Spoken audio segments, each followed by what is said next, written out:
the Northern Bahamas? You're watching the Bahamas Tonight, Northern Edition. Welcome back. Now to another special treat. This is Thanksgiving Day, and here on Grand Bahama, the elderly were hosted to a Thanksgiving feast. As Italia Hall tells us, those precious pearls were grateful for the act of kindness. The Member of Parliament for Marco City, the Honorable Michael Pintard, putting on a Thanksgiving luncheon for seniors at the Flamingo restaurant in the Castaways Resort. The precious pearls were treated to a scrumptious meal, including all of the Thanksgiving favorites like turkey, ham, stuffing, and much more. For the seniors, it was an opportunity to share what they are thankful for this Thanksgiving. Ms. Major Johnson, Joan Roll, Winifred Humes, and Paula Hall are all counting their blessings. I'm thanking God for being here. You know, He allowed me to see another year, and I'm so grateful. I'm thankful to God for life and the living with my children. They're all together. There are a lot of persons that did not wake up this morning, so I'm thankful to God to be alive. These are times when you love to get together with people and to celebrate. Edame Austin, Amanda Gold Adderley, Hetland Johnson say they are grateful. It's a great thing to give God thanks, because David couldn't put it no better. Oh, give thanks unto the Lord, for He is good. I am glad to be here today to share with all of these saints, all these sisters and brothers who we may not have seen for such a long time. They are coming in. I'm thankful for God just for being here, for families, for friends, and I can get together and talk, and I'm singing. That's a great thing to be thankful for, but most of all, that we have God on our side. Terrence Romer says he attended the luncheon to represent his mother who passed. He says he's giving thanks for his many blessings. I thank God that I'm still alive, because I had a slight stroke and it wasn't too late, but we're still here, one in one body. I see a few faces and people I've seen, and a few pastors are here also. Happy Thanksgiving, everyone. Reporting for ZNS Network News, I'm Italia Hall. And now to our Forever Thankful series. Tonight you will hear from a young man who survived a rare disease. He says it was his faith and his decision to fight that helped him to beat Crohn's disease. Shashina Roll reports.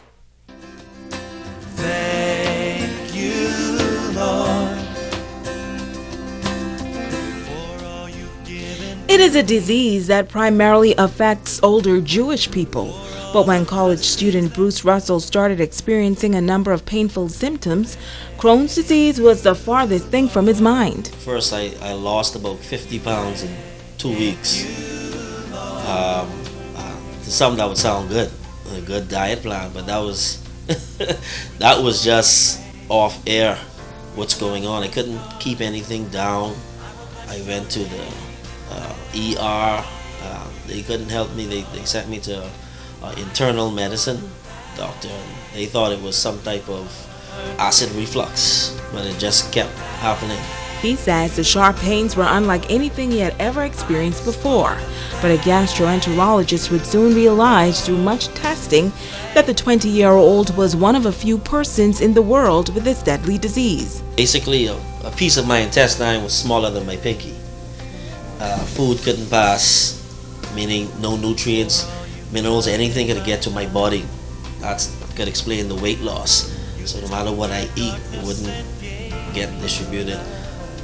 And that's the pain, food trying to get through that little crack. Bruce says back then, as a young college student, his life had just really begun.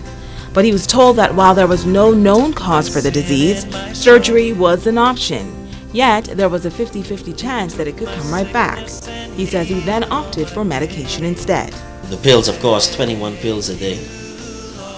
And these treatments and pills were, during the first 3 years, were covered by insurance. So I was luckily, the age to still be on my parents' insurance. But when that ran out, I began to have to pay for these stuff.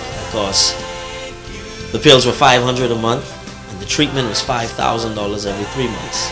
But he says every 3 months he was in hospital for at least a week. And for 8 years he suffered and watched his life change dramatically. He adds that at one point he told God that he wanted to give up. All my weight had dropped. all my muscles had deteriorated. So that's why one of the pills was steroids. That was just to keep me strengthened and keep the intestine strengthened as well. It was very rough. But one day, Bruce made a decision to fight. I went back and I was really, really low. So they took me to the hospital, and this time they got a surgeon to come and look at the scans. And between the surgeons and the doctors, they determined that my intestine couldn't take anymore. It was too much of the flare-ups back and forth, so we decided to go ahead with the surgery. And that was March 17, 2008. Today, he's now the youth pastor of Calvary Temple, married with a son, all of which he thought was impossible. I'm forever thankful because life is promised to us to live abundantly. And we have setbacks, we have throwbacks, and we have some things that happen that will have us at a low point. But God is faithful to His word. I'm thankful that He was faithful in telling me that all is well. Shashina Roll, ZNS Network News.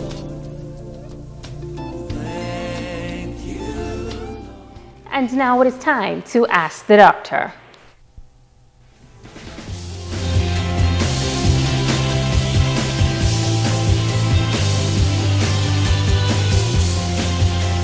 Welcome to Ask the Doctor.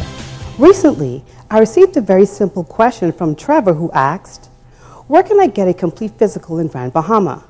This is a great question, and it helps me to introduce the very important subject of men's health. First of all, Trevor, you can make an appointment with a doctor who practices family medicine anywhere in Grand Bahama. Alternatively, you can contact your community clinic and make an appointment for a complete physical examination with the family medicine doctor practicing there. I would like to commend you for being proactive about your health, which unfortunately is not something Bahamian men do very often. 70% of deaths in the Bahamas are considered preventable. That means if the person had made different lifestyle choices, they most likely would have not died. It is now recommended that men begin getting regular health checkups beginning at age 20. This may not seem like a big deal, but it is one of the basic building blocks of a healthy life, along with regular exercise and healthy eating habits. Your yearly exam should include cholesterol and blood sugar levels, a blood pressure check, weight and body mass index, as well as providing guidance on healthy lifestyle choices. I'm Dr. Monique Pratt, and this has been Ask the Doctor. Don't go away, Ricardo Lightbourne is up next with a check on sports.